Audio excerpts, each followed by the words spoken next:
éthique, sécurité, dans l'optique de mettre en exergue l'utilité de ce domaine qui est en pointe depuis des années, en tout cas qui sera toujours en pointe tant que euh, le numérique sera en vogue. Donc, du coup, de mettre en exergue l'utilité de ce domaine-là pour la recherche scientifique, tout en mettant l'accent sur les défis spécifiques liés au domaine. Ceci dit, je pense qu'on a normalement deux guests. Donc, on a M. Eric Ngabonziza et M. Besson qui va être un peu en retard parce qu'il est actuellement en correction des épreuves de master. On va donc démarrer et il va rattraper le train en marche. Donc, avant toute question, je vais demander... Attendez, instant, il y a l'écho là. Bon. Avant toute... Non, j'ai l'écho. Avant... Ok, là, c'est bon. Ok. Donc, avant de poursuivre, je vais me présenter. Ensuite, je vais laisser M. Ngabonziza se présenter avant d'entamer réellement les questions-réponses. Donc, moi, c'est Adi Monsonon. Je suis responsable audit et gouvernance cybersécurité dans une entreprise qui se retrouve en France, mais qui a des filiales un peu partout en Afrique, dont le Bénin d'ailleurs. Au poste de responsable audit et gouvernance sécurité, je fais beaucoup travailler les personnes pour m'assurer que toutes les dispositions liées à la sécurisation de notre infrastructure, de nos collaborateurs, sont bien remplies. Donc, je vais dire, plus ou moins immergée dans le domaine de la cybersécurité aussi. Et c'est d'ailleurs pour ça que je suis là aujourd'hui pour servir de médiatrice de la présentation. Donc, sans plus tarder, je laisse Monsieur Eric se présenter à nous et ensuite, on va poursuivre avec les questions. Merci beaucoup. Merci tout le monde et puis merci d'être venu. C'est quelque chose qui est grand, le fait de donner votre temps un samedi, de venir écouter nos astuces. Moi, je m'appelle Eric Ngaronziza et je suis cofondateur de Africa CyberSec, qui est une compagnie canadienne, mais qui a des filiales en Afrique. Je parle couramment 5 langues, dont l'anglais et le français.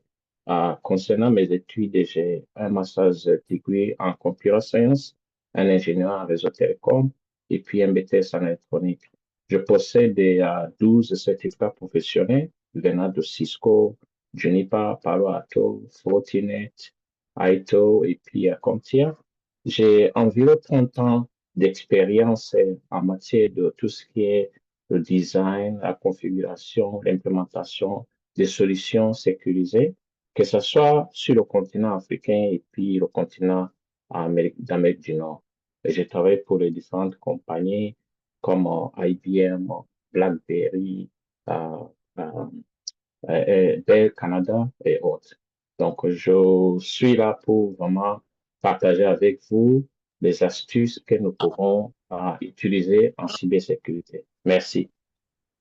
OK. Donc, du coup, on va pas tarder, on va poursuivre avec c'est quoi, du coup, la cybersécurité, Monsieur Ngabonziza? Qu'est-ce que vous pouvez dire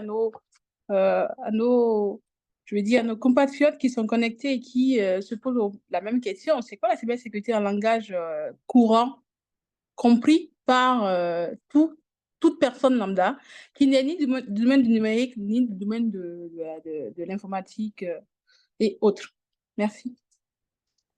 Merci vraiment pour la question. La cybersécurité, pour définir ça vraiment de façon terre à terre, je pourrais dire que c'est le cyberespace, c'est les moyens et les techniques que nous mettons en place pour protéger le cyberespace. Et les gens vont se demander, c'est quoi le cyberespace? Le cyberespace, c'est tout objet ou bien tout appareil que vous avez qui est connecté sur Internet. Ça peut être votre cellulaire, smartphone, ça peut être votre montre smartwatch, ça peut être votre téléviseur, smart TV. Tous ces outils qui connectent sur Internet font partie du groupe de cyberespace. Donc, à la fin de la journée, les techniques ou bien les moyens que nous mettons en place pour protéger ce groupe, c'est ça au fait qu'on appelle la cybersécurité parce qu'on veut protéger les données qui partent ou bien qui circulent ou bien qui viennent dans ces appareils. Merci.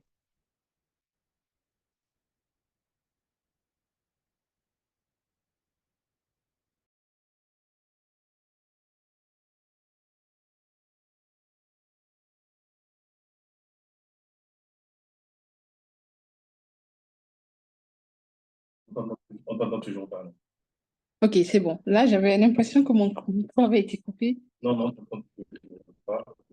Vous m'entendez? C'est Non. bon, on vous reçoit. Non. C'est bon, on Vous vous reçoit. m'entendez? On vous C'est bon, vous me reçoit. recevez? Ok. D'accord, parfait. Du coup, monsieur Eric, c'est quoi l'importance de la cybersécurité? Parce qu'on comprend que c'est un ensemble de méthodes, de pratiques pour pouvoir se prémunir en fait d'éventuelles attaques de l'espace cyber. Mais c'est quoi l'importance de ce domaine-là? Je demande l'importance parce que c'est vrai que c'est un langage couramment entendu aujourd'hui. On parle de cybersécurité partout, dans tous les domaines. Mais on sait ce que c'est, pas votre explication. Mais du coup, c'est quoi l'importance en une phrase? C'est quoi l'importance de la cybersécurité? Pour moi, pour les entreprises et pour quiconque.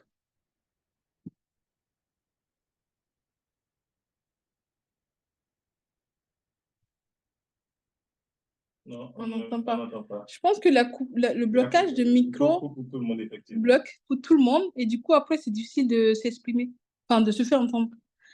Donc, Monsieur Fulbert, je pense que vous avez Ah, ok, bloqué. c'est bon. C'est bon. Oui, le micro était fermé. Donc, du coup, malheureusement, comme j'étais en train d'avoir ces problèmes techniques, je n'avais pas bien écouté la question. Vous pouvez répéter la question? Ok. Oui.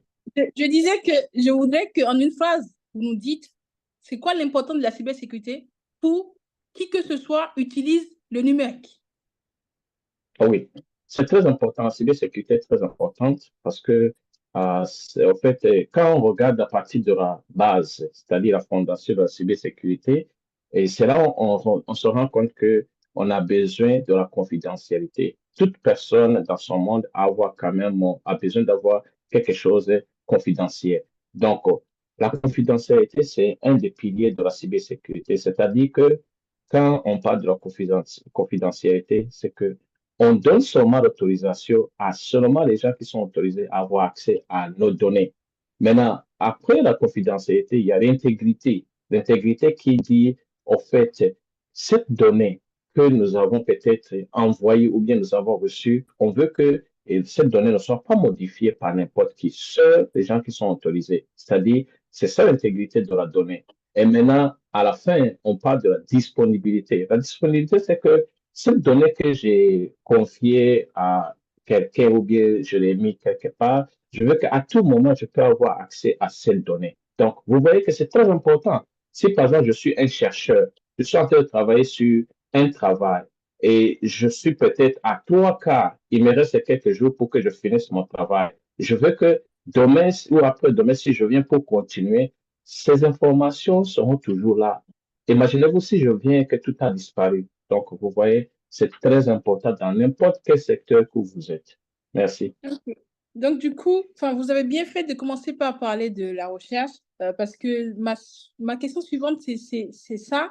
C'est que nous, aujourd'hui, le titre de ce webinaire, c'est plus axé sur la recherche scientifique. Et donc, pour les chercheurs, c'est quoi l'utilité de la cybersécurité pour les chercheurs? De façon générale, Oui. j'ai vu que vous allez commencer à parler Mhm. de données, donc je vous laisse poursuivre. Oui, en fait, pour moi, quand je vois les données d'un chercheur, c'est comme de l'or, c'est comme un trésor. Donc, vous voulez quand même, après avoir travaillé, trimé et trouvé des solutions à certains problèmes, vous voulez quand même conserver ces informations de façon vraiment confidentielle. Et donc, d'où vient l'utilité et puis la nécessité de la cybersécurité. La cybersécurité, comme au début je l'ai dit, ce sont les méthodes ou bien les outils ou bien les astuces que nous mettons en place pour protéger ces données. Donc, un chercheur, effectivement, a besoin de ces astuces ou bien de savoir comment protéger ces données et savoir où les mettre. Et quand je dis les protéger, bien sûr, par défaut, ce sont les mots de passe et c'est savoir comment bien emballer ces données de façon que n'importe qui ne puisse y avoir accès. Seuls les gens qui sont autorisés doivent y avoir accès. Merci. Ok, mais je vous entends parler de protéger les données. Moi, je suis chercheur, je vis au Bénin, j'ai mon ordinateur, je fais mes Mhm. recherches, je les enregistre sur mon ordinateur, l'ordinateur il est chez moi, je rentre chez moi Mhm. avec, l'ordinateur il est confidentiel, Je ne comprends pas pourquoi vous me parlez de confidentialité parce que ma donnée ou les recherches que j'ai faites sont déjà stockées sur mon ordinateur, qui est à moi. Et donc, d'une manière ou d'une autre, c'est déjà sécurisé. Ou vous pensez, ou je me trompe en fait dans ce process-là. Rappelez-vous, dès le départ, je vous ai dit qu'il y a trois piliers pour la cybersécurité.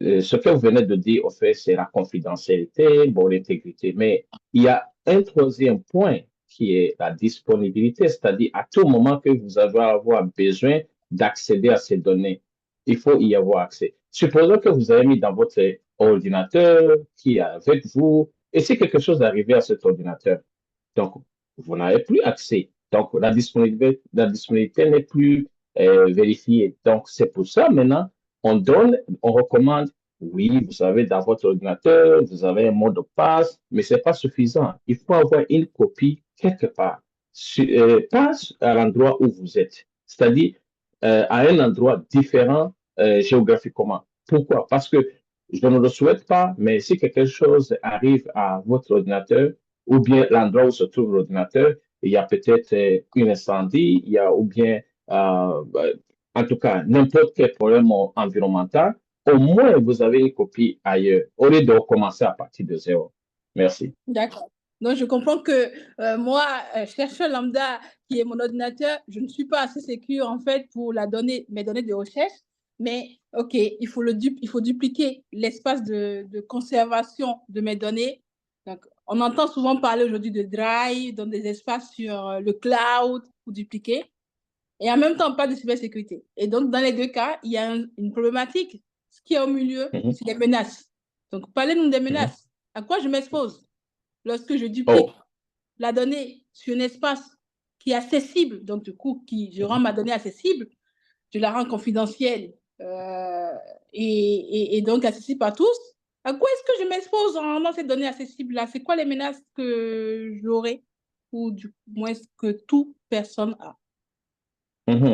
Vous exposez à beaucoup de gens d'attaques et beaucoup de gens de menaces. Par exemple, je vous donne un exemple dans la vie courante. Avant de traverser une route, vous savez qu'il y a une menace qui peut être une voiture. C'est pour ça que vous regardez à gauche et à droite et vous vous rassurez qu'il n'y a pas de voiture avant de traverser. La même chose, lorsque vous êtes un chercheur, vous avez votre ordinateur, vous vous mettez sur le lieu public qui est Internet, c'est-à-dire vous n'avez pas le contrôle sur Internet, il peut y avoir n'importe quelle menace.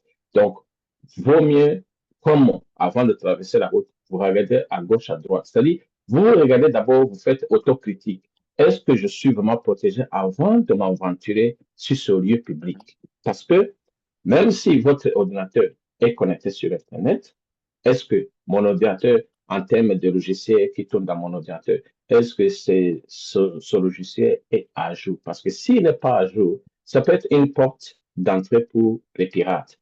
Est-ce que moi, le fait que je suis en train d'utiliser un Wi-Fi, une connexion qui ne m'appartient pas, est-ce que j'ai pris des mesures de sécurité avant de me connecter? On va en parler en profondeur. Donc, c'est pour vous dire que lorsque vous décidez d'aller sur Internet, sachez qu'il y a quelqu'un quelque part qui est en train d'observer ce que vous faites. Et s'il voit que vous faites une erreur, cette personne, je parle des pirates, hein, elle profite pour vous faire tomber davantage. Merci. OK. J'ai vu entre-temps que M. Melchior s'est connecté.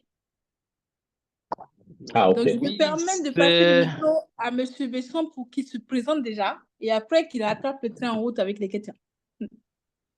Merci, Madame Radi. Merci à l'autre expert. Alors, je suis Besson Melchior Degboué, docteur en télécommunications et réseaux, et c'est un plaisir d'être ici avec vous. Déjà, je vous présente mes excuses parce que j'ai eu un contretemps, ce qui fait que c'est maintenant que je vous prends en vol.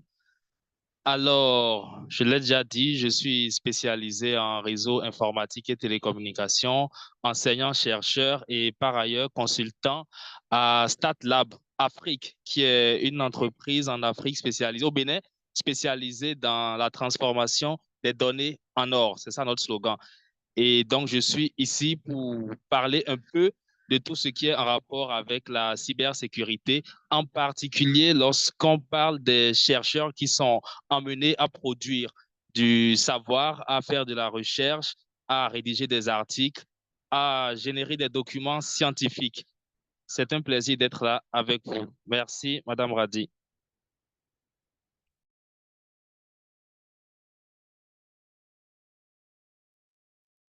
Madame Radi, on vous attend pas? C'est bon? Oui, c'est bon, c'est bon. D'accord. Merci. Donc, je disais que je poursuivais avec le monsieur Melchior en disant, OK, vous avez parlé de la recherche scientifique, la cybersécurité pour la recherche scientifique. Donc, du coup, qu'est-ce que vous pouvez nous dire globalement sur ce qu'est la cybersécurité et spécifiquement, quelle est son importance pour les chercheurs? On a déjà eu cette question à monsieur Eric, donc du coup, on vous laisse vous donner votre point de vue. D'accord, merci pour la question. Alors, lorsqu'on parle de cybersécurité, dans cybersécurité, nous avons d'abord cyber.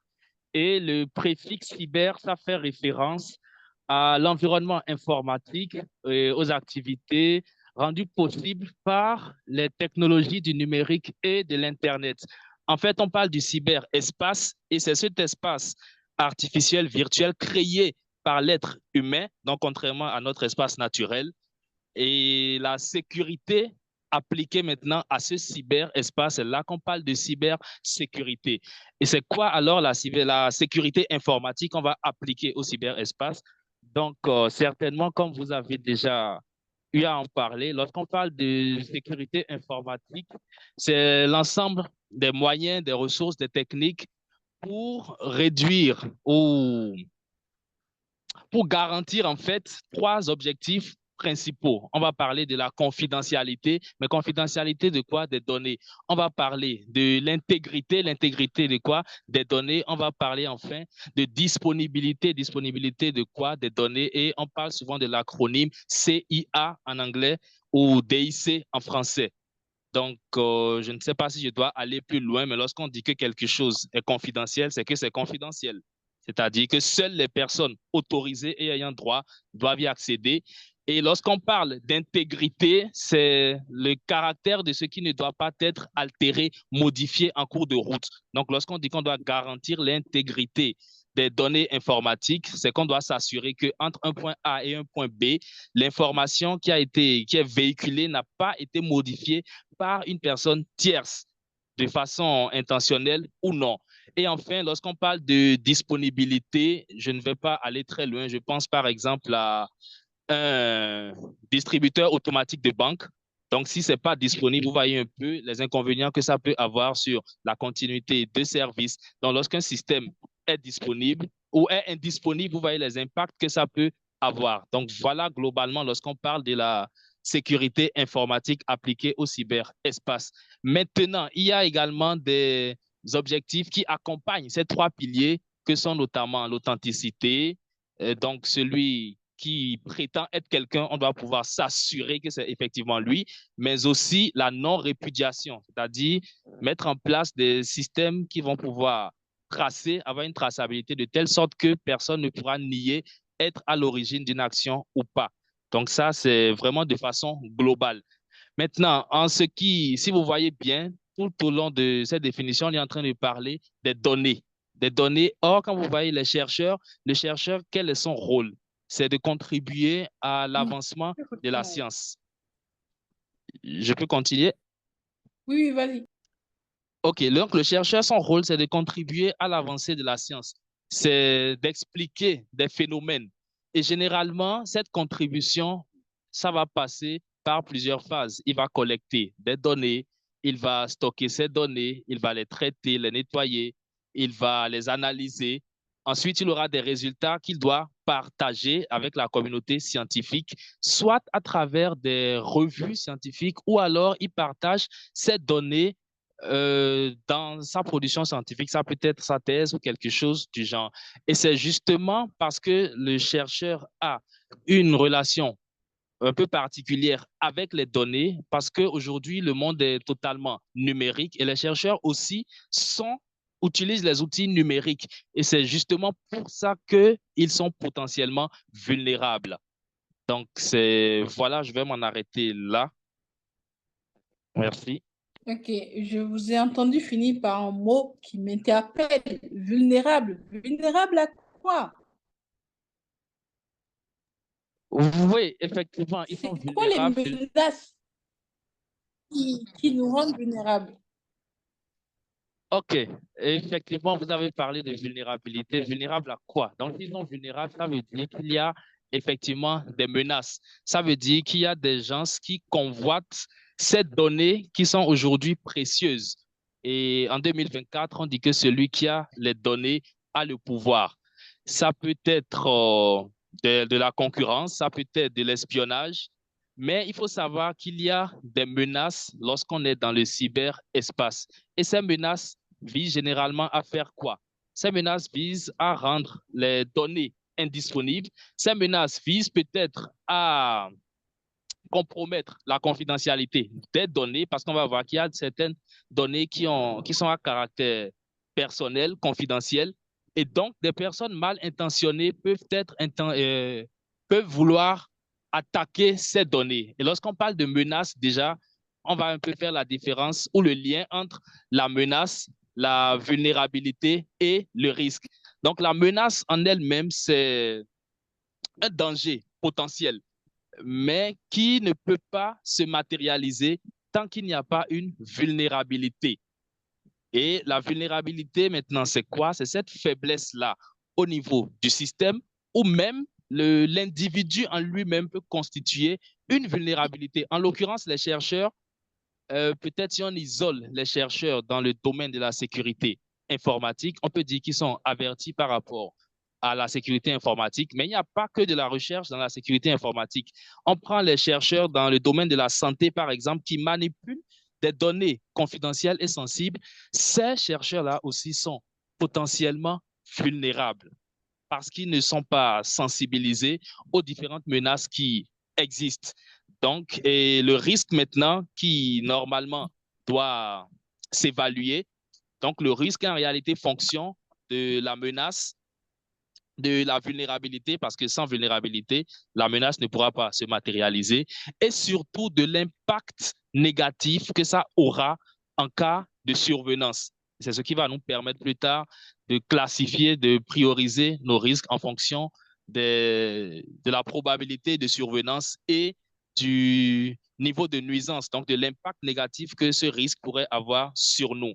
Et pour un chercheur, imaginez que pendant 3 ans, vous avez collecté des informations sensibles et puisque vous êtes obligé aujourd'hui de passer par les outils informatiques, imaginez que votre disque dur, tout simplement, c'est même pas que vous avez été attaqué, mais votre disque dur se gâte. Donc, vous voyez déjà que là, vous avez perdu l'accès à vos données. Donc, les données ne sont plus disponibles et il faut reprendre à zéro.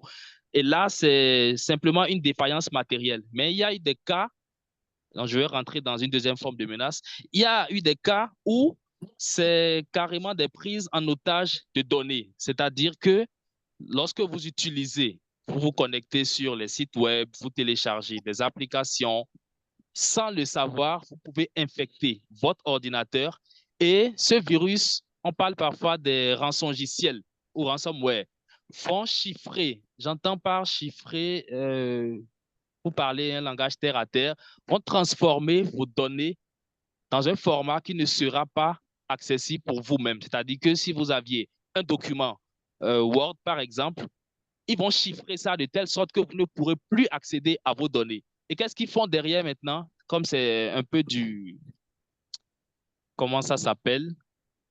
Une prise en otage.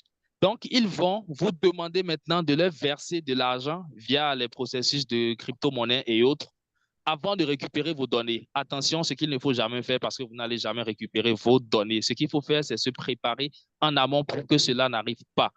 Donc, voilà 2 menaces, par exemple, que nous venons de citer.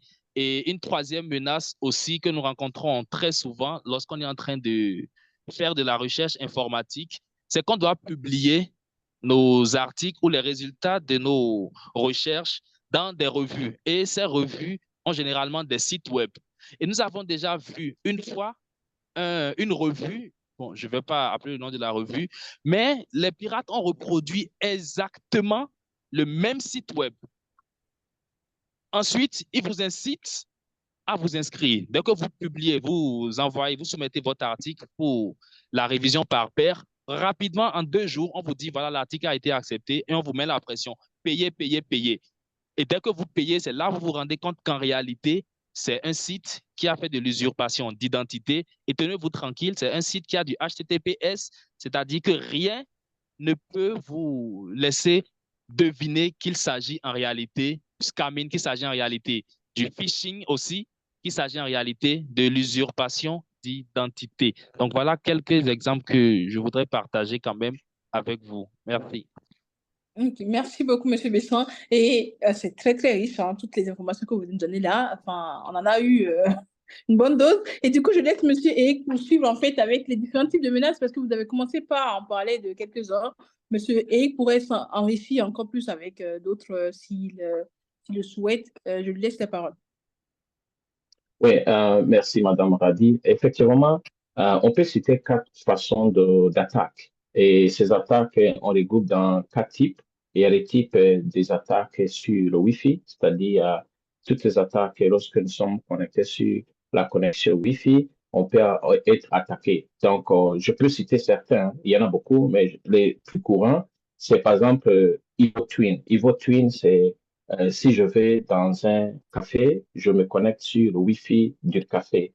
Et souvent, c'est connexion, même à l'aéroport, même dans une station de bus, et je me connecte sur ce réseau Wi-Fi, souvent qui est même ouvert, qui n'a pas nécessairement des mots de passe. Mais il se pourrait qu'il y a un pirate qui vient dans le même endroit et il usurpe la connexion Wi-Fi, c'est-à-dire, et il commence maintenant à émettre. Et c'est faisable. Et ce pirate va faire déconnecter tout le monde qui était connecté sur le Wi-Fi légitime. Et maintenant, par défaut, lorsque la machine que vous êtes en train d'utiliser veut se reconnecter, il se reconnectera sur le poste, disons, d'émission qui est le plus proche, qui est pour le pirate.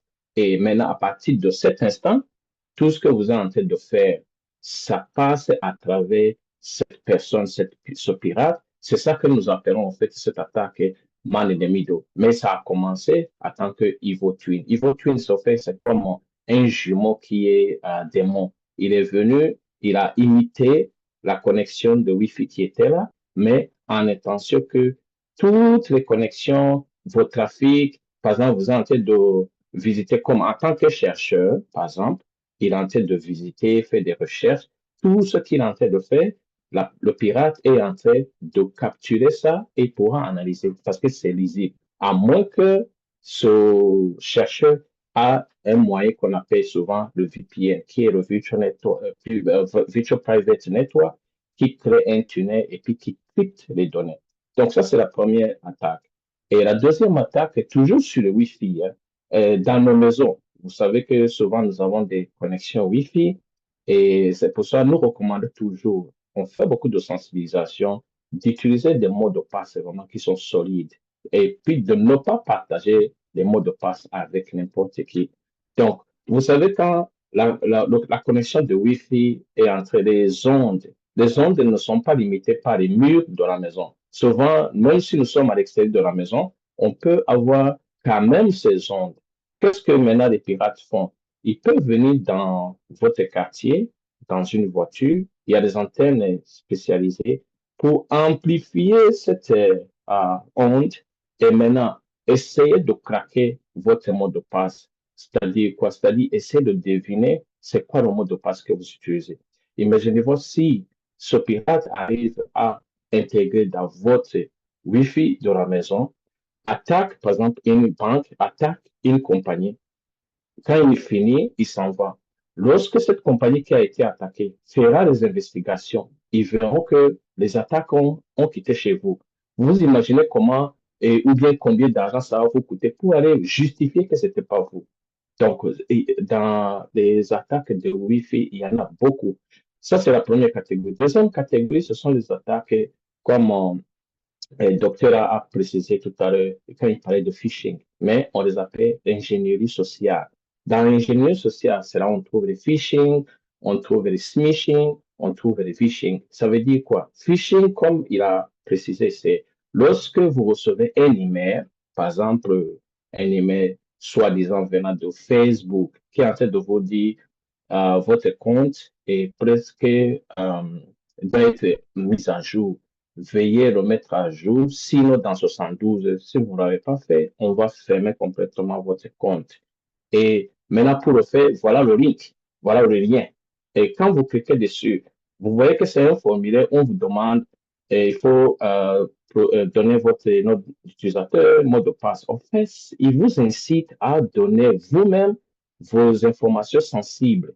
Ça, c'est le phishing. Phishing, c'est la même chose, mais lorsque vous recevez un message sur le téléphone, vous rappelez, par exemple, au début de cette année, quand il y avait la CAN en Côte d'Ivoire, beaucoup de gens ont reçu des textes pour dire que vous avez gagné le ticket pour aller voir la CAN. Mais pour réclamer ce ticket, cliquez sur ce link. Lorsque vous cliquez dessus, vous ne savez pas si c'était un virus que vous êtes en train de télécharger ou bien la personne aura complètement la même mise sur votre téléphone, c'est-à-dire le téléphone ne vous appartient plus. Et il y a aussi le phishing. Phishing, c'est par téléphone, le voice, c'est-à-dire moi, je me fais passer, par exemple, comme un agent de l'immigration et je vous terrorise. Je dis que, par exemple, vos documents ne sont pas à jour. Maintenant, il faut payer ça, ça, ça. Par exemple, l'exemple de phishing, l'année passée, il y a une grande compagnie aux États-Unis qui s'appelle MGM. Ils ont été attaqués à cause de phishing, c'est-à-dire quelqu'un s'est fait passer pour technicien et il a appelé dans la compagnie, il a dit, comme j'ai perdu mon mot de passe, est-ce que vous pouvez lister, c'est-à-dire réinitialiser mon mot de passe parce que je suis on call, c'est-à-dire on call, c'est-à-dire je suis de garde. Au cas où on va m'appeler, je ne sois pas, je ne puisse pas avoir des problèmes pour me connecter. Oh, la personne de la compagnie a réinitialisé le mot de passe et lui a donné. Mais c'était un pirate. Et la compagnie a perdu 100 millions de dollars en 10 jours. Vous voyez, c'est beaucoup. Donc, ces attaques nous suivent partout. Et même si c'est une grande compagnie, il y avait quand même, ils ont eu accès à la base de données, ils ont eu les informations des visiteurs de l'hôtel. Ce visiteur, ça peut être moi, ça peut être vous, ça peut être votre membres de famille. Donc, maintenant, troisième type d'attaque, ce sont les attaques d'applications. C'est-à-dire, comme le docteur a mentionné aussi tout à l'heure, quand les gens, par exemple, font des clonages des sites web, par exemple. Et dans ces genres d'attaques, c'est là où on trouve surtout des attaques qui sont reliées au niveau des applications web. Donc, surtout pour les gens, les développeurs, et ils sont concernés à ça. Et le dernier type d'attaque, ce sont les types cryptographiques. Là, par exemple, je suis en train de vouloir deviner votre mot de passe. L'attaque la plus répandue, c'est ce qu'on appelle brute force, c'est-à-dire il y a des scripts et je lance, j'ai toute une base de données, des mots de passe qui peuvent exister. Et maintenant, j'attaque votre page de Gmail ou bien votre page de LinkedIn et j'attaque avec cette base de données. Et maintenant, si votre mot de passe fait partie des mots de passe que j'ai dans la base de données, j'ai en même temps l'accès dans votre compte. Donc, vous voyez, nous sommes entourés par beaucoup, beaucoup d'attaques. Ça, ce sont les résumés que je suis en train de donner, mais il y en a beaucoup. Chaque jour, on voit beaucoup d'attaques et ça évolue. De la même manière qu'on essaie d'évoluer la sécurité, de la même manière, eux aussi, ils essaient d'évoluer leur façon de voler les choses. Merci.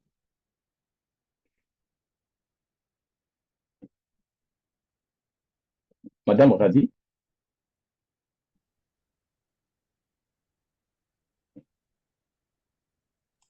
D'accord. Merci beaucoup, monsieur Eric. Et du coup, je poursuis. Là, vous avez parlé de panoplie d'attaques. Oui, vous m'entendez? Oui, Est-ce que je vous vous entends. m'entendez? Oui, 5 Oui, sur oui, 5. Est-ce oui, oui, que on vous entend. vous m'entendez? Oui, oui, on vous reçoit. Non, On vous reçoit.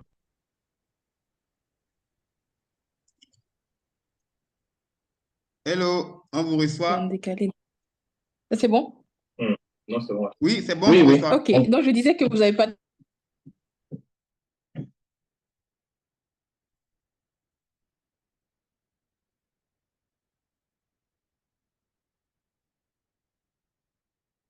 On dit on l'a perdu.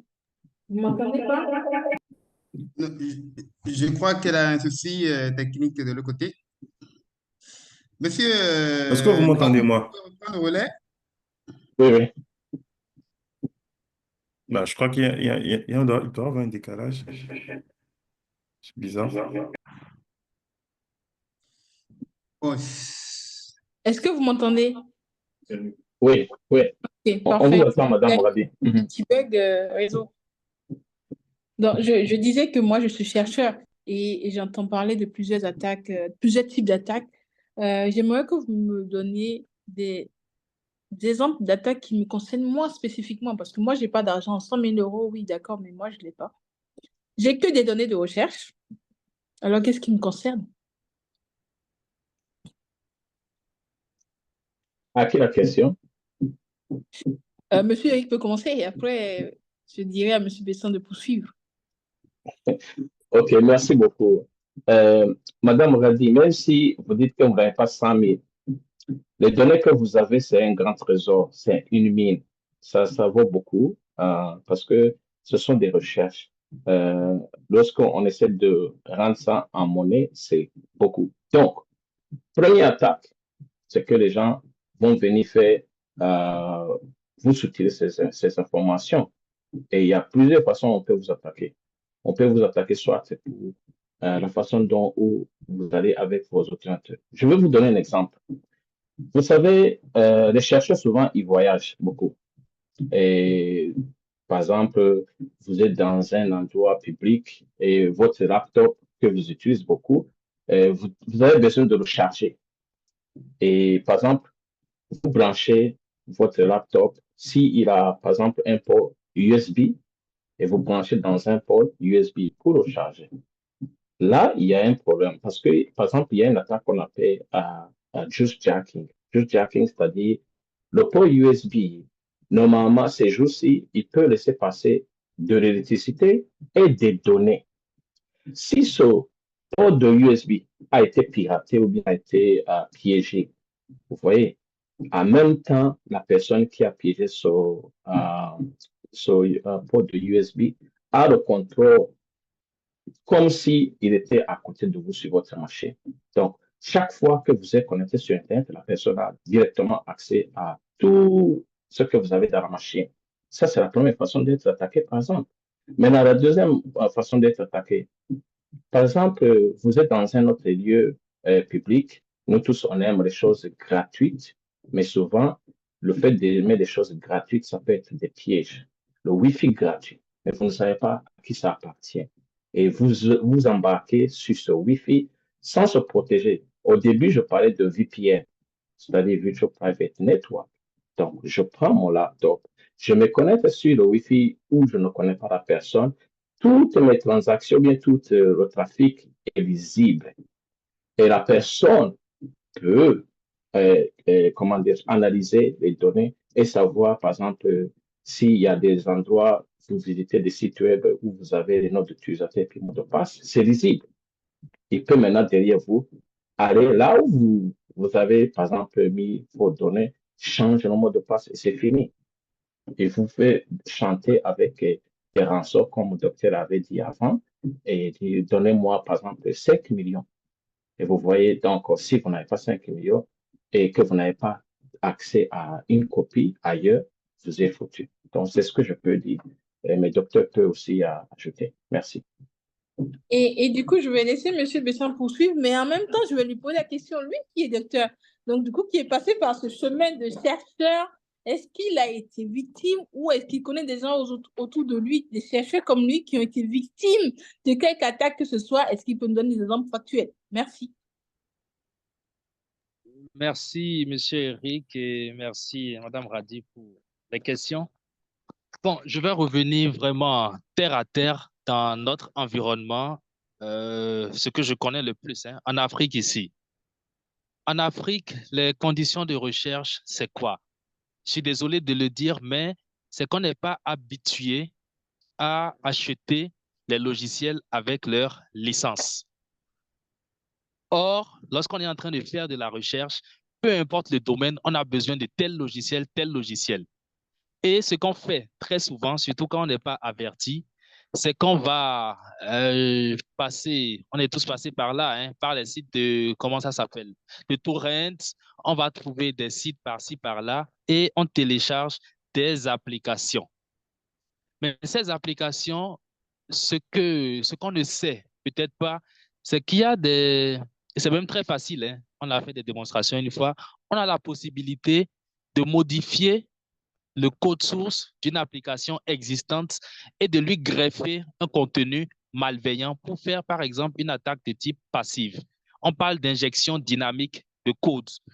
Donc, vous allez télécharger une application qui vous permet de faire du traitement de données, qui vous permet de représenter vos diagrammes, car vous allez télécharger une application. Or, derrière, après avoir téléchargé cette application, vous vous rendez compte de quoi? Votre ordinateur devient lent parce que derrière, c'est des processus que ça lance pour surcharger votre application, un peu similaire aux attaques de type DDoS. Deuxième élément qui peut se passer à votre insu, c'est que, comme M. Eric l'a dit, il y a un programme espion qui est là, qui enregistre tout ce que vous faites et vous n'êtes même pas informé. Après, quels sont les problèmes auxquels on est confronté souvent? C'est le vol, l'espionnage ou le vol d'informations. Ça peut certes venir de l'extérieur, mais parfois, c'est même autour de vous. Parce qu'il y a certains laboratoires où, pour soutenir votre thèse, vous êtes obligé de publier au minimum un certain nombre d'articles. Et ce n'est pas une chose facile. Et qu'on le veuille ou pas, parfois même les idées d'articles aujourd'hui, c'est tellement rare que vous avez une idée, vous travaillez dessus et comme par miracle, vous allez voir quelqu'un publier rapidement le même article avant vous. Vous allez vous dire, mais lui, il est dans ma tête ou vous n'allez pas comprendre. Mais ce qui s'est passé en fait, c'est que vous avez été victime d'espionnage à votre insu. Donc là, c'est une attaque vraiment passive. Vous êtes attaqué, mais le pirate est là et vous ne savez pas, lui, il est là, il collecte simplement ces informations. Donc ça, c'est quelque chose auquel on est généralement confronté lorsqu'on est en train de faire de la recherche. Donc, je récapitule. Un, on n'aime pas ou on n'a pas les moyens d'acheter des licences de logiciels qui est gratuit. Comme M. Eric l'a dit, tout ce qui est posé à toutes sortes de menaces. C'est-à-dire,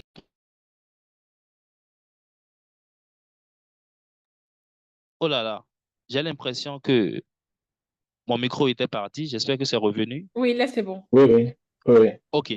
Donc, on a l'impression qu'on a téléchargé une bonne application, mais en réalité, c'est un virus qu'on a téléchargé. Et parfois, puisque le code source de l'application a été modifié au plus bas niveau, ça échappe même à certains antivirus de base. Donc, l'application est là vraiment vautrée et vous ne savez pas. On va glisser plus tard dans les recommandations. Ça veut dire qu'il faut éviter tout ce qui est application gratuite, pas application gratuite, tout ce qui est téléchargement depuis des sites qui ne sont pas fiables et sécurisés, tout ce qui ne provient pas de l'éditeur officiel, il faut éviter ça.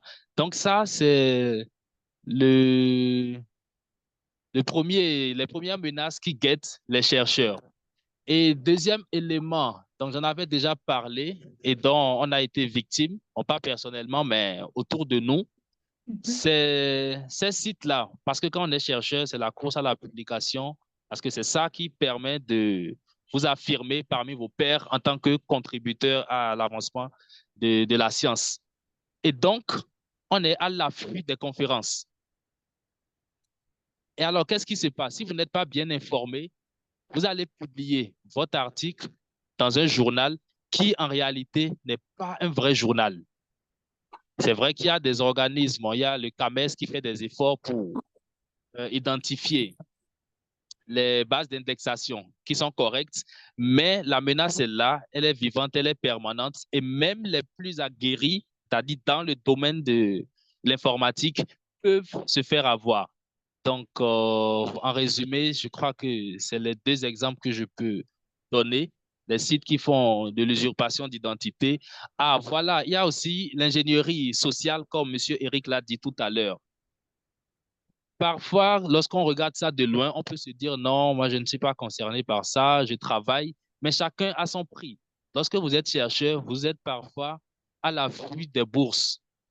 Donc, vous allez recevoir un mail et aujourd'hui, grâce à l'intelligence artificielle génératrice, tellement c'est bien rédigé, sans faute, que vous avez même des difficultés à démêler le vrai du faux.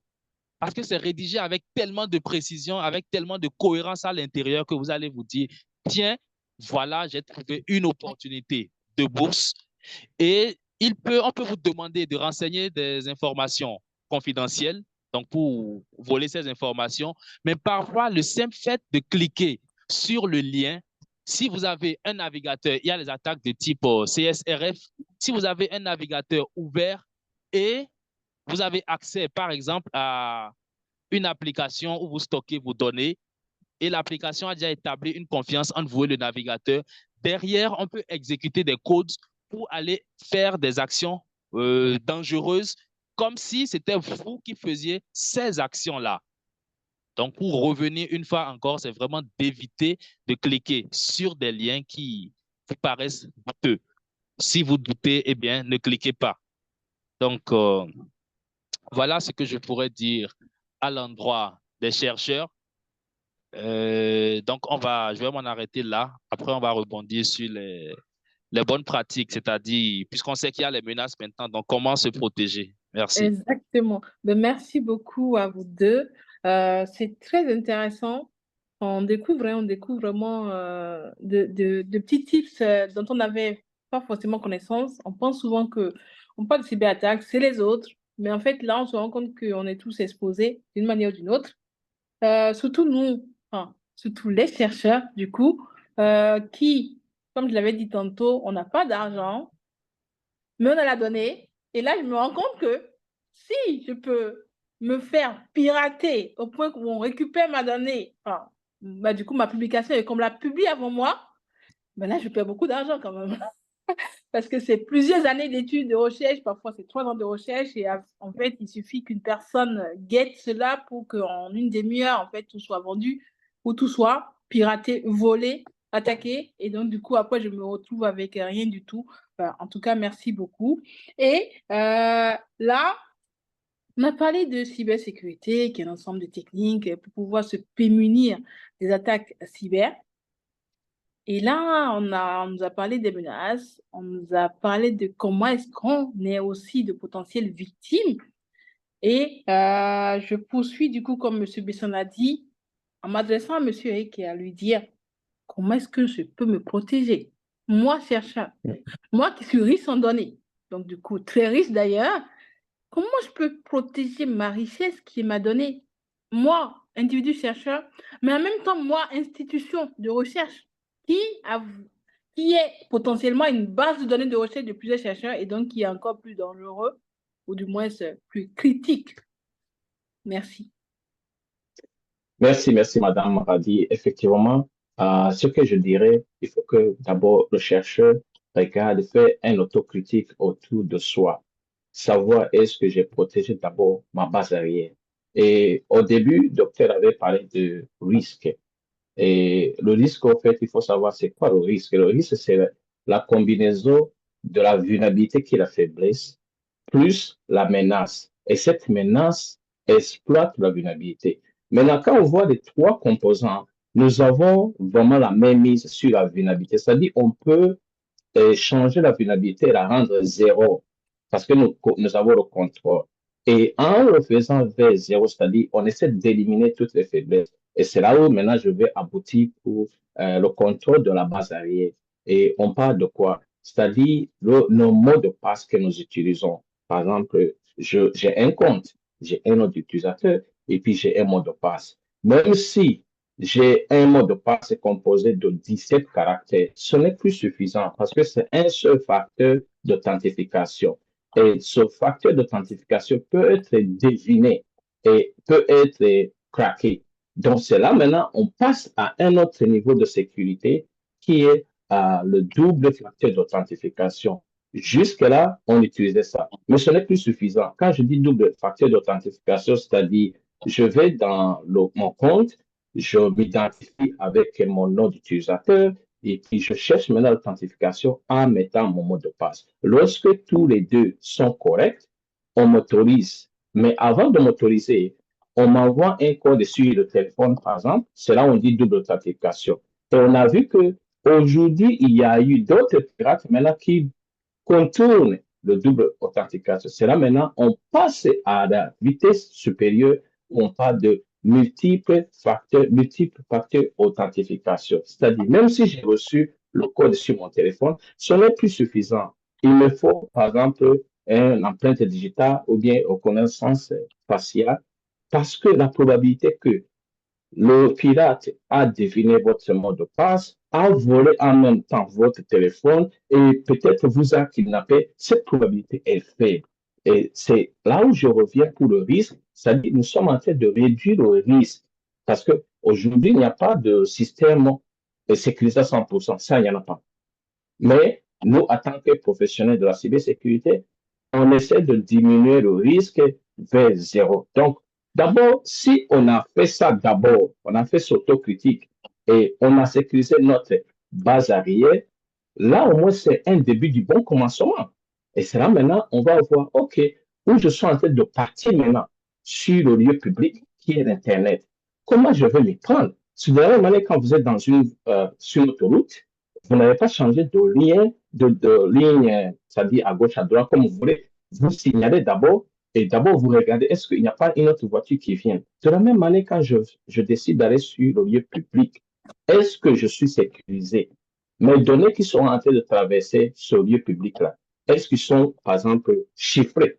Le docteur a parlé de chiffrement avant et c'est là où maintenant on va parler de VPN. Donc là, j'ajoute maintenant une autre composante pour sécuriser les données que je suis en train de faire véhiculer sur Internet. Il faut qu'ils passent dans un tunnel et aussi il faut qu'ils soient cryptés. Là, au moins, si un aventurier arrive à capturer ces informations, ne pourra rien faire avec ces informations parce que c'est capturé. Donc, je vais laisser docteur à continuer. C'est là où je pourrais m'arrêter pour le moment. Merci. Merci, Monsieur Eric. Je suis totalement en phase avec vos recommandations. C'est d'ailleurs ce que je voulais aborder aussi, les mots de passe, mais vous en avez parlé, l'authentification multifacteur, vous en avez parlé. Maintenant, je vais m'appesantir sur l'utilisation de systèmes à jour. Parce que ça, c'est vraiment très simple, c'est à la portée de tout le monde, mais c'est potentiellement une source de menace. N'utilisez pas des logiciels obsolètes. Si vous êtes en environnement Windows, vous avez certainement entendu parler déjà de Windows Update. Donc, lorsqu'il y a, voilà, de mise à jour. Donc, lorsqu'il y a une mise à jour qui sort, faites la mise à jour. Lorsque vous utilisez un logiciel qui est devenu obsolète, mettez-le à jour. Parce que généralement, les menaces aussi, ou les menaces, comme il a dit, exploitent des vulnérabilités issues d'une application obsolète, par exemple. Et même au plus haut niveau, je crois c'est il y a 2 ou 3 ans, au niveau du département des systèmes d'information des États-Unis, c'est-à-dire ceux qui sont censés être les plus protégés, parce qu'ils ont simplement oublié de faire une mise à jour, ils ont été victimes d'une attaque. Donc, c'est pour dire que personne n'est exclu. Donc, c'est ça le premier élément conseil que je pourrais donner, d'utiliser, de toujours mettre à jour son système, ses applications. Maintenant, deuxième élément qui va m'emmener à parler un peu des droits d'accès à un fichier. On parle généralement de droits de lecture, on parle de droits d'écriture et on parle de droits d'exécution. La recherche ne se fait pas seule. Vous êtes obligé de collaborer avec des gens, tout au moins avec votre directeur de recherche, tout au moins avec d'autres collègues chercheurs. Et lorsque vous devez partager des informations sensibles avec un collègue, il ne faut pas donner plus de droits, plus de permissions que nécessaire. Je m'explique. Si quelqu'un n'a besoin que d'accéder en lecture, donc de lire simplement un document, ne lui donnez pas les permissions par défaut, par exemple, qui vont lui permettre non seulement de lire, mais de modifier également. Là, ça vous permet de garder le contrôle sur vos données. Et je ne sais pas s'il faut que je donne des exemples précis, mais c'est des outils grand Bien public sûr, aujourd'hui. Si bien vous, sûr. vous utilisez par exemple Google Drive, avec sa suite Google Docs, vous partagez des documents avec des gens ou avec Microsoft, avec OneDrive de Microsoft, il faut vraiment veiller au droit parce que vos données, même si ce n'est qu'un test, cette donnée-là, c'est ça qui représente votre richesse à vous. Donc, ne donnez jamais plus de permissions que prévu, plus de droits que nécessaire.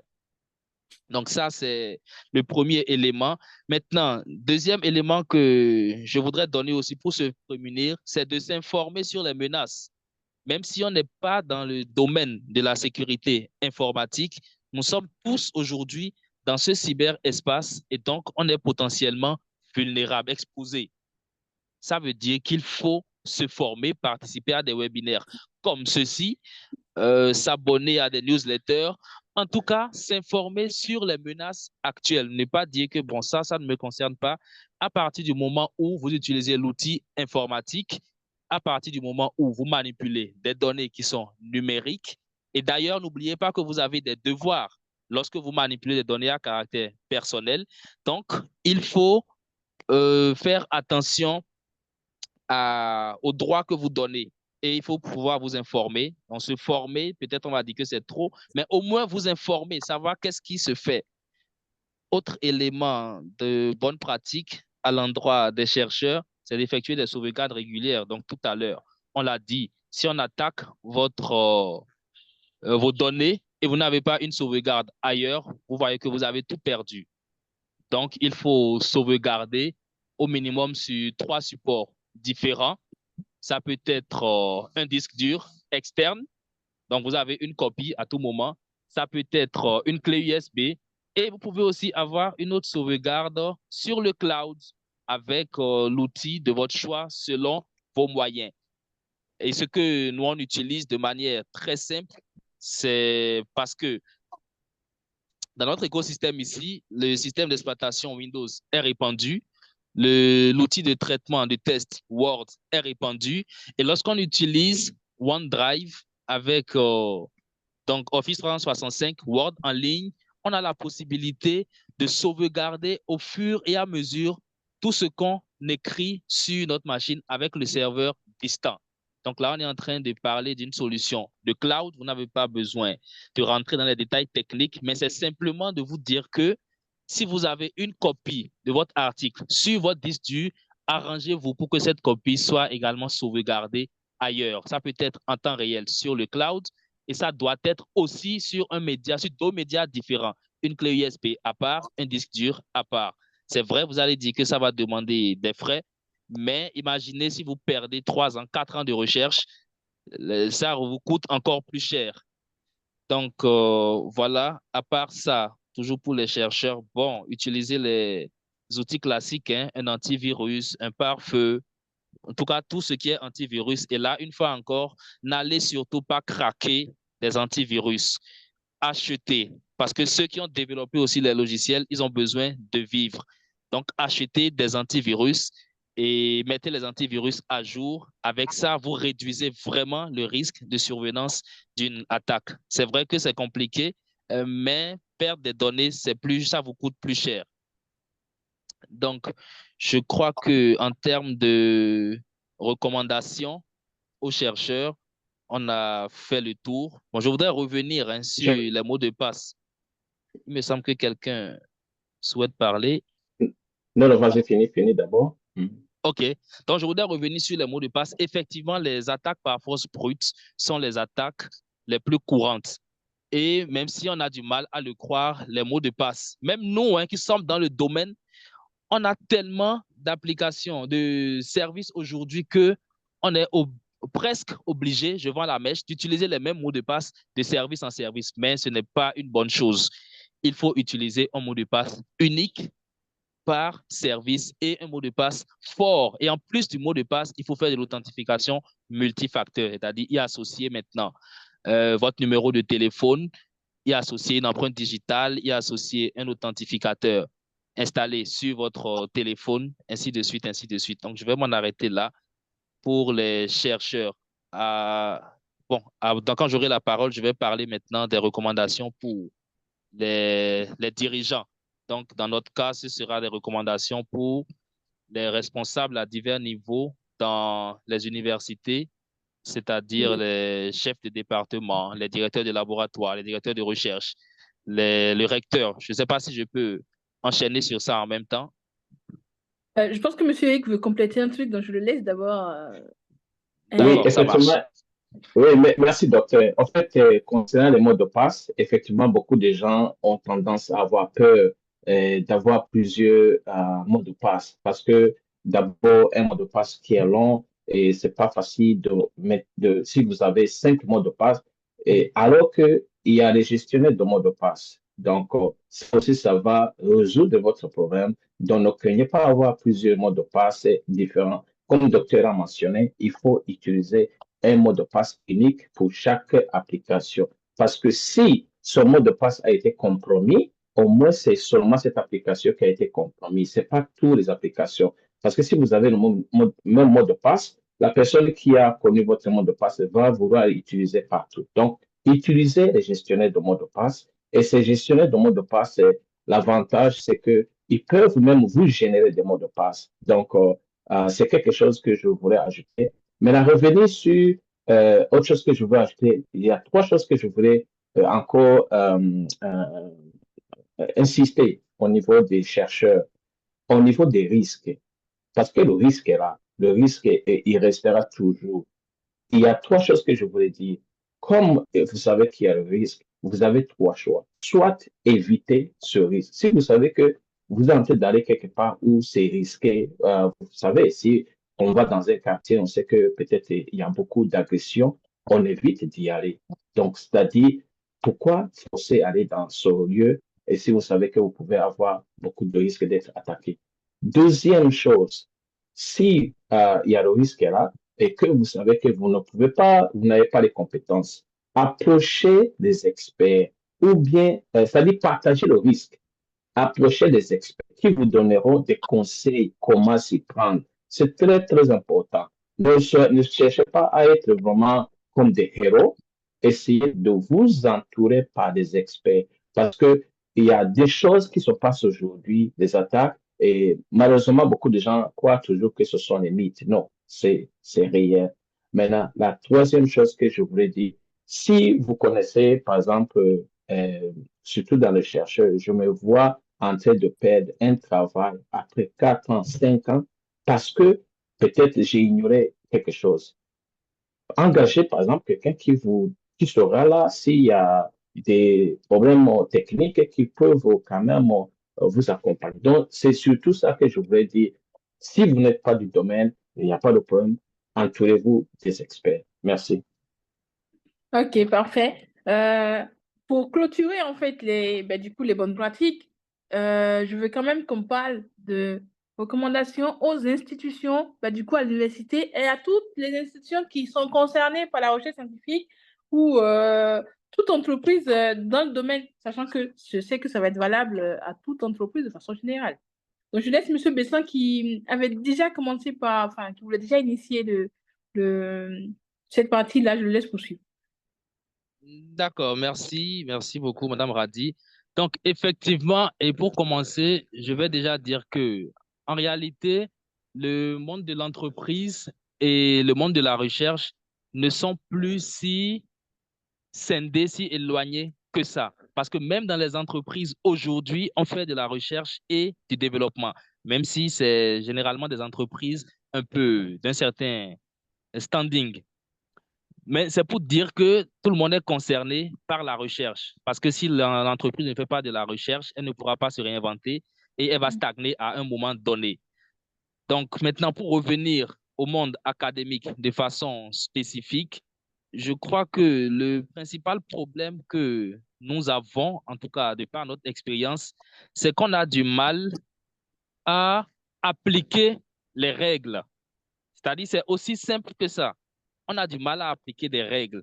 Et donc, en termes de recommandations à l'endroit des dirigeants, donc par exemple des responsables de l'université, c'est déjà d'inclure dans leur plan stratégique donc là où ils déclinent leur vision, leurs objectifs stratégiques, de penser à la sécurité informatique, de réserver une place à la sécurité informatique dans leur plan stratégique.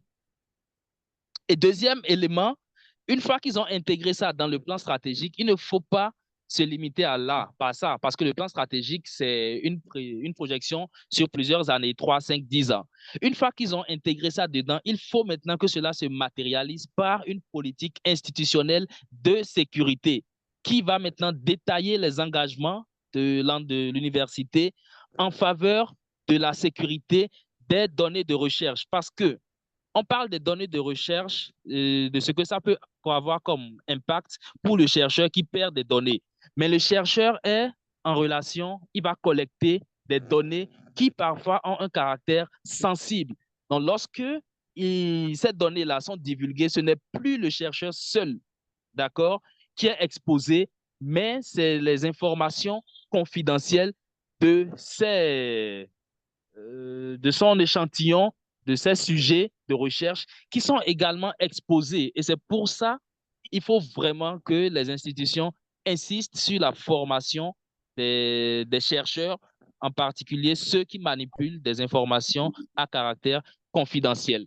Ensuite, on ne va pas se limiter à la politique, parce que pour être totalement opérationnel, de la politique maintenant doit découler des différents plans. Donc, on doit avoir notre plan de gestion de risque, plan de continuité d'activité, plan de reprise d'activité, parce que ce n'est pas parce qu'on est protégé qu'on ne sera pas attaqué. Il y a les attaques de type 0DI, par exemple, que personne ne connaît. Donc, peu importe la manière dont vous êtes barricadé, protégé, une attaque peut arriver. Donc, il faut avoir maintenant un plan de réponse à incident. En tout cas, les recommandations aux décideurs, c'est d'avoir un des plans qui vont guider maintenant. Et au plus bas de l'échelle, avoir des manuels de procédure ou des procédures de gestion maintenant qui expliquent les différents processus cas par cas. Et une fois que ce cadre-là est bien formaté, les chercheurs même qui fréquentent les laboratoires seront obligés de se conformer aux lois. Ils sauront que, bon, on ne peut pas accéder à tel site. En tout cas, si au niveau des décideurs, le volet sécurité informatique est bien pris en compte, et notamment à travers le plan stratégique, la politique de sécurité, les plans de sécurité et les procédures, les manuels de procédure, je pense quand même que ça va contribuer un tant soit peu à réduire la probabilité de survenance d'un risque, d'une menace. Donc, voilà ce que je peux dire à l'endroit des décideurs. Maintenant, dans le monde professionnel, il en existe des certifications, des organismes de certification. Je pense à ISO 27001 qui viennent faire des mises en conformité. Même si on n'est pas très concerné par ça, ça nous regarde tous. Donc, peut-être je vais laisser l'expert de l'autre côté du monde professionnel en parler. Merci. Merci, Merci, docteur. Merci, docteur. Oui, en fait, je voulais insister sur ce que le docteur vient de dire pour les réponses aux incidents. C'est très, très important. Je vais insister en donnant un exemple dans la vie courante. Supposons que vous vivez dans un building et le propriétaire du building va dire, s'il y a l'incendie, il faut que je puisse avoir quand même un plan d'évacuation. Et il va dire, par exemple, s'il arrivait qu'il y a un incendie, vous n'utilisez plus l'ascenseur, utilisez les escaliers et vous allez utiliser une porte de derrière. Pourquoi ça? C'est pour éviter au fait que s'il y a les gens ne sont pas préparés, ils peuvent se bousculer, il y aura beaucoup de pertes, beaucoup de blessés. Donc, la même chose en cybersécurité aussi. Il faut avoir les risques sont là, les incidents, il y en aura. Maintenant, si vous êtes attaqué, comment vous allez vous y prendre? Il faut avoir des plans de réponse à ces incidents. Savoir qui fait quoi, quand et comment. C'est très important. Parce que si vous avez déjà ça en place, vous gagnez dans le temps. Parce que plus votre compagnie est hors circuit ou bien offline, plus vous perdez beaucoup d'argent. Mais si vous étiez déjà préparé, vous savez qui doit faire quoi, qui doit parler aux médias. Par exemple, si une compagnie a été attaquée Et les journalistes, hein, ils viennent et ils commencent à poser des questions à n'importe quel employé. Et l'employé numéro un va dire, oui, nous avons été attaqués. L'employé numéro 2 va dire, non, en fait, on n'a pas été attaqué. Donc, ça diminue la crédibilité. Mais si vous avez quelque chose en place, là, ça va vraiment réduire le temps que vous êtes hors connexion. Et aussi, il apparaît de zero day vulnerability. Ça aussi, c'est très important de savoir qu'il y a de ces faiblesses. C'est comme en tant qu'un humain, vous pouvez ne pas savoir que vous avez une faiblesse, mais les autres peuvent connaître cette faiblesse. Tant que vous n'avez pas connu cette faiblesse, les autres vont exploiter votre faiblesse que vous ignorez pour aboutir à quelque chose. Ça existe aussi dans les systèmes informatiques. En tant que propriétaire ou bien vendeur d'un produit, vous ne connaissez pas encore cette faiblesse et les pirates ont su ça. Tant que vous n'avez pas encore connu, donc vous êtes vulnérable, vous pouvez être attaqué. Donc, c'est ça que je voulais au fait insister sur ce que le docteur a dit. Merci. Ok, merci, monsieur Eric. Avant de clôturer, en tout cas, les thématiques que nous avons abordées par rapport à la cybersécurité, j'aimerais qu'on fasse un clin d'œil à un domaine qui est en vogue depuis quelques temps, enfin, qui a toujours été en vogue, qui était moins connu, mais qui est très, très, très connu aujourd'hui parce qu'on a découvert un outil assez exceptionnel qui est ChatGPT, qui a fait le tour du monde entier et donc qui nous emmène dans le beau monde de l'intelligence artificielle. Donc, avant de finir, j'aimerais savoir, en fait, en quoi est-ce que l'intelligence artificielle peut aider dans le domaine de la cybersécurité et de la recherche scientifique? Docteur ou bien moi? Vous pouvez commencer, monsieur Eric, et après, monsieur Besson va... Oui, oui, côté professionnel, Artificial Intelligence nous aide beaucoup, beaucoup, beaucoup. Parce que qu'est-ce que nous faisons si, par exemple, nous sommes en train de faire la surveillance? En fait, la surveillance, c'est essayer de comprendre les comportements du système. Par exemple, les comportements des personnes. En tant qu'un humain, il y a des limites. Je peux me fatiguer, mais Artificial Intelligence, là où il viendra nous m'aider, c'est que c'est un outil, c'est pas un humain. Là où j'aurai la fatigue, l'intelligence artificielle pourra continuer de travailler 24 heures sur 24. C'est-à-dire, il suffit que d'abord moi, j'apprends cette intelligence artificielle. Voilà normalement le comportement normal de mon système. Et lui, comme je l'ai, c'est comme un enfant. Un enfant, si l'enfant est né au moment où il est en train de grandir, les parents l'ont en train de l'éduquer. Donc, c'est la façon dont les parents ont éduqué l'enfant que l'enfant va grandir. La même chose avec Artificial Intelligence. Artificial Intelligence, c'est grâce à ce que nous, on fait l'éducation. Et si nous sommes en train de lui donner des données biaisées, bien sûr, il ne peut pas donner des réponses biaisées.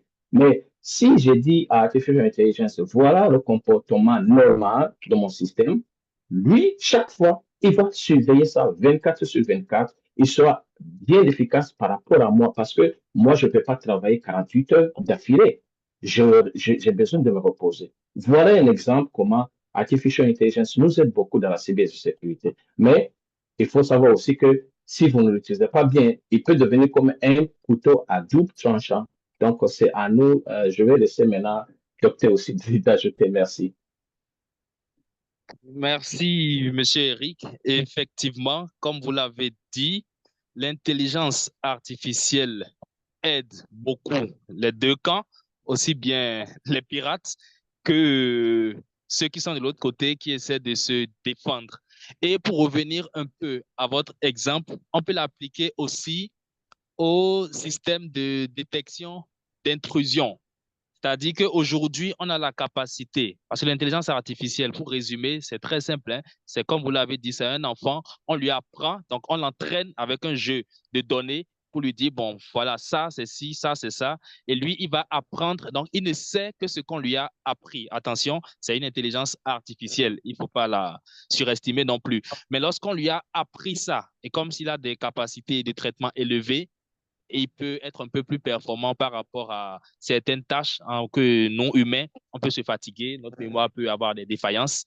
Donc, on va l'entraîner, on va lui donner, par exemple, lorsqu'on prend le cas du réseau, on va essayer d'analyser le trafic, les données qui circulent dans notre réseau local pour lui dire, bon, dans les conditions normales, voici les informations qui circulent au niveau de mon réseau.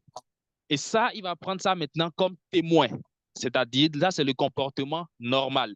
Et dès qu'on va constater qu'il y a un changement anormal, on va commencer par voir des trames un peu bizarres circuler sur le réseau local ou en tout cas un comportement suspect, automatiquement, il va vous alerter pour dire, bon, il y a quelque chose qui ne va pas. Donc, voilà comment on peut très rapidement identifier une menace en couplant à nos systèmes de détection d'intrusion l'intelligence artificielle. Ça, c'est un aspect. Maintenant, deuxième aspect, pour revenir à ChatGPT, donc c'est les formes d'intelligence artificielle qui génératrices. Et ça, effectivement, c'est en 2020 que ça a bouleversé tout le monde. Et ce n'est pas une évolution, c'est une vraie révolution. Je me rappelle, j'étais en train d'écrire un article où je disais que, je crois en 2018, où je disais que les métiers, selon des statistiques, que les métiers qu'il y aura d'ici 10-15 ans n'existent pas encore avec la quatrième révolution industrielle, donc qui est menée par le big data, l'intelligence artificielle, l'Internet des objets, le cloud computing, etc. Mais je le disais, j'en étais convaincu, mais je ne savais pas encore que ça allait arriver aussitôt. Aujourd'hui, par exemple, j'ai vu des offres d'emploi où on recrute des, comment ça s'appelle, des prompts ingénieurs, c'est-à-dire des gens qui sont capables de dompter l'intelligence artificielle, qui savent comment rédiger un bon prompt pour obtenir de l'intelligence artificielle des réponses vraiment précises. Et c'est une compétence qui n'existait pas il y a 5 ans, mais aujourd'hui, c'est là et c'est demandé. Pourquoi? Parce que l'intelligence artificielle peut agir au bas de l'échelle, par exemple, analyser les trames, les informations qui circulent sur les réseaux pour savoir s'il y a un changement. Mais l'intelligence artificielle aussi, puisqu'elle a été entraînée avec une grande quantité de données, elle est capable de vous fournir des informations plus ou moins correctes par rapport aux menaces, par rapport à comment vous prémunir. Maintenant, attention, c'est un couteau à double tranchant. Et même quand vous allez sur ChatGPT, ça vous le dit, qui peut commettre des erreurs. Donc, tant que si vous n'êtes pas vous-même averti et vous allez jouer au petit sorcier en utilisant ChatGPT, il peut vous induire rapidement en erreur. Donc, c'est pour dire que c'est un outil très intéressant, très puissant, mais il ne faut pas oublier que ça reste artificiel et qu'il faut je ne dirais pas la clairvoyance, mais l'arbitrage de l'être humain informé, averti pour l'utiliser à bon escient. Donc, voilà ce que je peux Oui. dire par rapport à ça. Ok. Oui, aussi, autre Ouais, chose que je allez-y. voulais ajouter, Allez. en fait, on est en train de se focaliser sur ChatGPT, mais il y en a beaucoup, il y a plusieurs Oui. outils. Par exemple, en fait, je fais souvent des articles et des blogs et je mets souvent des vidéos. C'est un exemple que je vous donne. Toutes les vidéos que je fais, je les fais à partir de l'écriture, c'est-à-dire j'écris un texte et ce texte, je le transforme en image et cette image, je la fais parler. Par exemple, ça, c'est un avantage. Au lieu que ce soit moi qui sois devant la caméra et parler. Ça, c'est un avantage. Maintenant, côté négatif, il y a, je crois, 6 mois à Singapour, dans une compagnie financière, la comptable a reçu un email de son patron, son PDG, qui lui disait verse ce montant à tel endroit. Et la comptable a dit, mais c'est pas dans l'habitude de mon PDG. Et a répondu à l'email. J'ai dit, est-ce que je peux avoir beaucoup d'explications? Et le soi-disant PDG a répondu à l'email avec un lien de Zoom, comme nous sommes sur Zoom actuellement, à une invitation à la comptable. La comptable est rentrée dans le Zoom et a vu le soi-disant PDG avec 5 collaborateurs. Eux tous n'étaient pas des humains, c'est elle seule qui était l'humain. Et tout ça derrière, c'était ce qu'on appelle deepfake, c'est-à-dire de artificial intelligence. Et le soi-disant PDG a dit, oui, au fait, devant mes collaborateurs, je voulais te demander à faire le virement. Et elle a fait. Vous voyez comment, en fait, elle était la seule, elle ne savait pas qu'elle était la seule humaine sur le Zoom. Elle a fait le virement et malheureusement, elle s'est rendue compte que, au fait, elle ne parlait pas avec une personne. Donc, vous voyez le bon côté et le mauvais côté de Artificial Intelligence. Donc, c'est tout ça pour vous sensibiliser de faire très, très attention où vous mettez vos pieds. Merci. Ok, donc en gros, l'intelligence artificielle, c'est bien, c'est utile, mais il y a un mais. Il faut faire attention dans l'exploitation.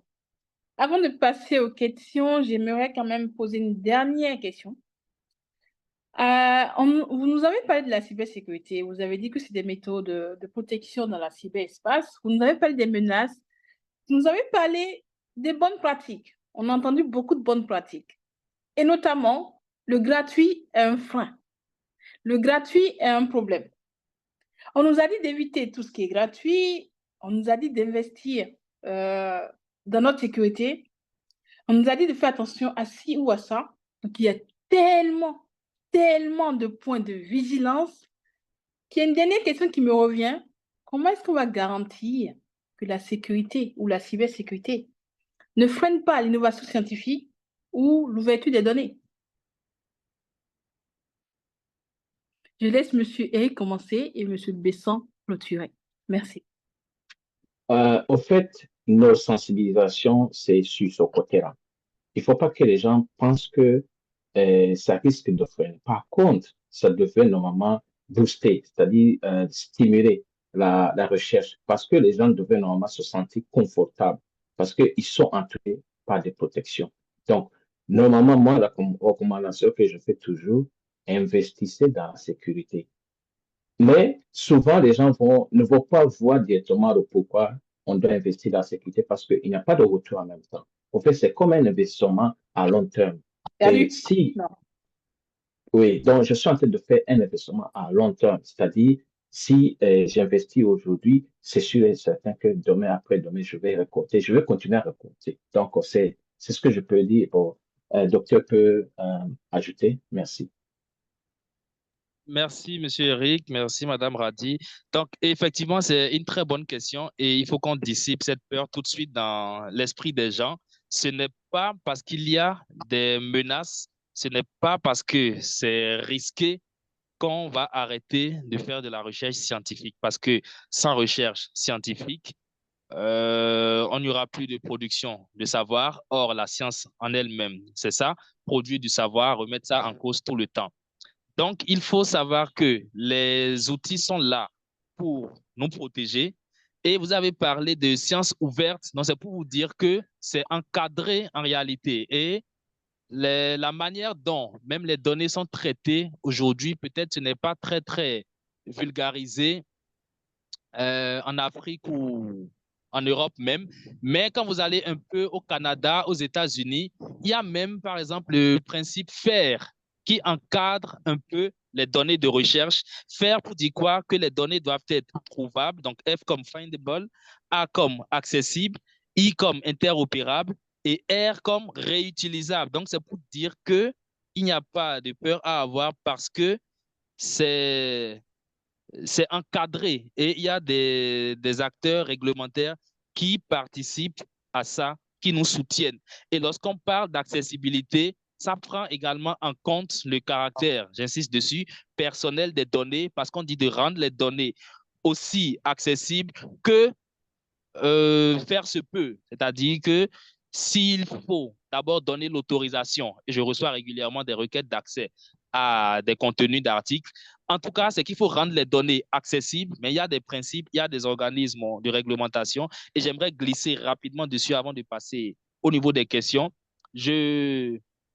Est-ce que je vais dire que je ne le savais pas, mais ils ne communiquent pas trop dessus, parce que lorsque vous demandez à n'importe quel étudiant, première, deuxième, troisième, quatrième, même en master 2, vous lui parlez de confidentialité au RGPD. Confidentialité RGPD. Or, en réalité, RGPD, je ne sais pas si ça s'applique aux Canadiens, par exemple. Non. Mais c'est pour dire que chez nous, voilà. Non, c'est en Europe. C'est GDP, c'est en Europe seulement. Voilà, c'est en Europe seulement. Mais nous, lorsqu'on parle de ça, on pense qu'il n'y a que ça. Or, au niveau local, si je prends le cas du Bénin, par exemple, nous avons un code du numérique. Il y a la loi numéro 2017-20 portant code du numérique au Bénin qui a été modifié même par la loi numéro 2020. Quelques articles ont été modifiés. Donc, c'est pour dire que on n'est pas seul. Et au Bénin, lorsque vous prenez n'importe quel jeune, vous lui parlez de l'Office central de répression de la cybercriminalité, à tous les jeunes connaissent ça parce qu'ils savent que aujourd'hui, c'est dangereux d'être un cybercriminel parce que vous serez traqué par l'Office central de répression de la cybercriminalité. On a aussi l'autorité de protection des données personnelles. Au Bénin, on a le CDP. Au Sénégal, on a l'Agence nationale de la sécurité des systèmes d'information. Et au niveau africain, on a même le réseau africain des autorités de protection des données personnelles. Donc, c'est pour dire qu'il y a des institutions qui interviennent quand même sur cet aspect de cybersécurité. Peut-être qu'elles ne communiquent pas suffisamment, qu'elles ne sensibilisent pas bien. Et c'est là, nous, notre rôle maintenant de vulgariser un peu, de communiquer sur l'existence de ces structures-là pour dire, ah, attention, n'ayez pas peur parce que les États sont en train de jouer leur partition. L'État béninois, en tout cas, a mis à disposition tout le dispositif qu'il faut pour décourager les activités de cybercriminalité. Donc, n'ayez pas peur. Ce n'est pas parce qu'il y a des cybermenaces qu'il ne faut pas innover. Au contraire, innovez autant que vous voulez et sachez que les cybercriminels vont se faire prendre et qu'il y a le dispositif, en tout cas au Bénin, pour les traquer. Et ce n'est pas qu'au Bénin, en Afrique, en Europe, un peu partout. Donc voilà, merci.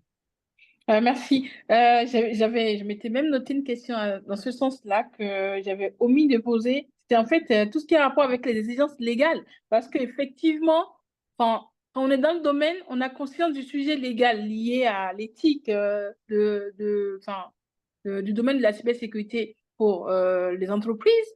Mais je sais que les particuliers n'ont aucune conscience de l'investissement ou de l'intégration de l'aspect juridique ou légal, éthique dans la protection des données scientifiques, je pense. Et donc, du coup, je ne sais pas si vous avez un mot à dire sur ça. Typiquement, M. Bessin en a parlé déjà de façon explicite par rapport à tout ce qui est organisme de réglementation ou de suivi mis en place au Bénin. Je ne sais pas si M. Eric a aussi des informations à donner dans ce sens-là de façon générale pour que tout le monde sache que le légal, l'éthique, l'État est aussi là pour aider. Oui, effectivement, il y a, quand nous faisons la sensibilisation, en fait, on essaie d'éduquer les gens pour montrer que il y a des régulations selon le secteur d'opération. Donc, si nous sommes dans le domaine de recherche, donc il y a des régulations, des standards selon le secteur comme de chercheurs et aussi le pays où vous êtes en train de travailler, par exemple. Je donne un exemple. Si je suis ici au Canada et que je suis en train de manipuler les données financières, avec la régulation canadienne, toutes les données financières ne doivent pas traverser la frontière. Même si j'ai des collaborateurs aux États-Unis, mes données financières ne doivent pas se voir de l'autre côté. Donc, il faut savoir d'abord la régulation du domaine dans lequel j'exerce et le pays où je suis là. Je suis en train d'opérer. Donc, c'est très important. Ça, c'est du côté général. Okay. Merci. OK. Je vais passer aux questions parce que j'ai une petite pression là, pas autant. J'ai une question qui est comment savoir qu'un lien est sécurisé, par exemple, avant de cliquer dessus? Parce que M. Bessin nous a insisté sur le fait que vous recevez des mails, vous avez des liens, vous cliquez sur n'importe quoi, vous vous exposez. Et donc, du coup, comment je sais que le lien est sécurisé avant de cliquer? Il y a plusieurs façons de savoir. Oh, OK. Allez-y, docteur. Non, allez-y, allez-y. Je vais intervenir après vous. Oui, oui. Et quand on dit les liens, ça dépend. Est-ce que c'est un lien de site web? Si c'est un lien de site web, déjà quelque chose qui commence par HTTP, déjà, il faut éviter. Parce que souvent, ça dépend du browser que vous entendez utiliser. Si c'est Google Chrome, il y aura comme un cadenas qui est fermé. HTTP, c'est ouvert, c'est-à-dire que toute la transaction sera en mode visible. Si c'est HTTPS, c'est sécurisé, c'est crypté. Donc, ça, c'est pour les liens de site web. Maintenant, si c'est un lien que vous avez vu dans votre email, d'abord, essayez de voir le contexte. Est-ce que ce lien vient de quelqu'un avec qui vous entrez? Ça dépend du contexte. Même avant de cliquer, vous pouvez prendre la souris sans cliquer, hein, et vous mettez au-dessus du lien et la vraie adresse va apparaître en bas. Vous allez voir, par exemple, souvent vous recevez un email qui dit cliquez ici et vous mettez la souris sur ici et vous allez voir toute l'adresse au fait qui est en bas. Donc, mais pour ne pas, si vous ne connaissez pas, évitez vraiment de cliquer sur les liens et demandez toujours un conseil à un des proches qui s'y connaît. C'est ce que je peux dire vraiment pour éviter de tomber dans les pièges sans le savoir. Merci. Ok, merci, Monsieur Eric. Donc, je vais juste renchérir, hein. Et c'est ce que j'allais dire en premier lieu. Si le mail ne vient pas de quelqu'un que vous connaissez, peu importe le mirage au mirobolant que ça vous présente, vous avez gagné assis, vous avez joué à je ne sais quelle loterie américaine, ne cliquez pas. Oh, l'assurance vous rembourse 50%. Même si vous avez des problèmes, ne cliquez pas tant que vous n'êtes pas sûr, certain et convaincu de d'où ça vient.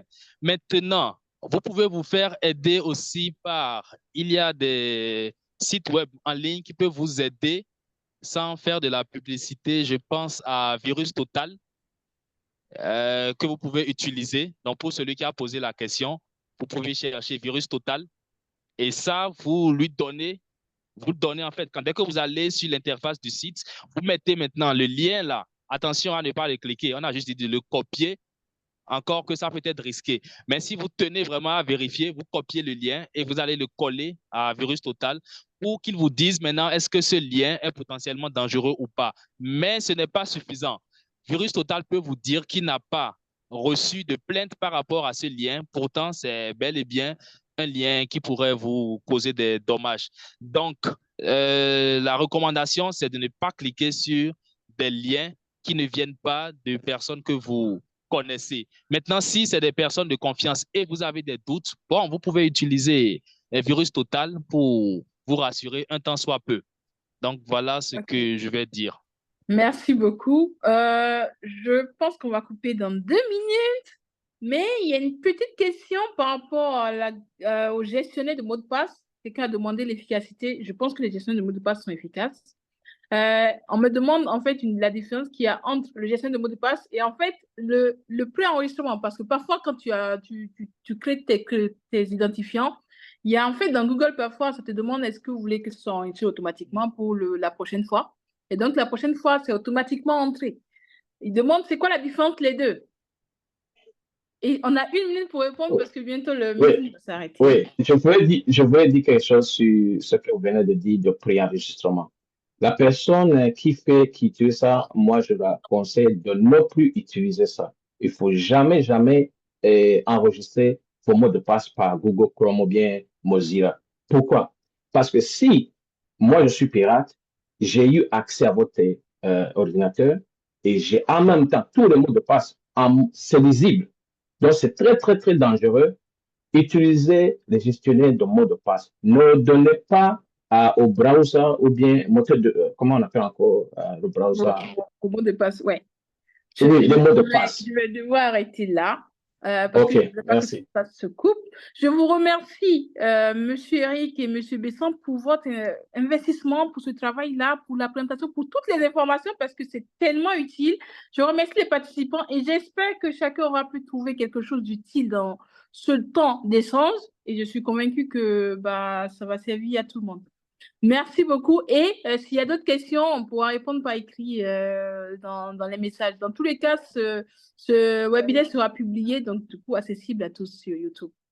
Merci beaucoup.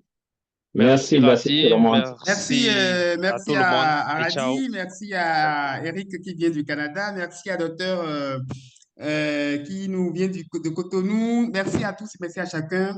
C'est vraiment fantastique. Franchement, j'ai beaucoup appris et j'espère aussi que tous ceux qui ont suivi beaucoup appris. Et justement, tout sera accessible sur nos différents canaux pour que tout le monde puisse se mettre désormais à l'abri de ces attaques qui sont vulnérables, qui rendent vulnérable la recherche en Afrique au sud du Sahara. Merci à tous et à la prochaine. À la prochaine. Merci. Prochaine, merci. Mm.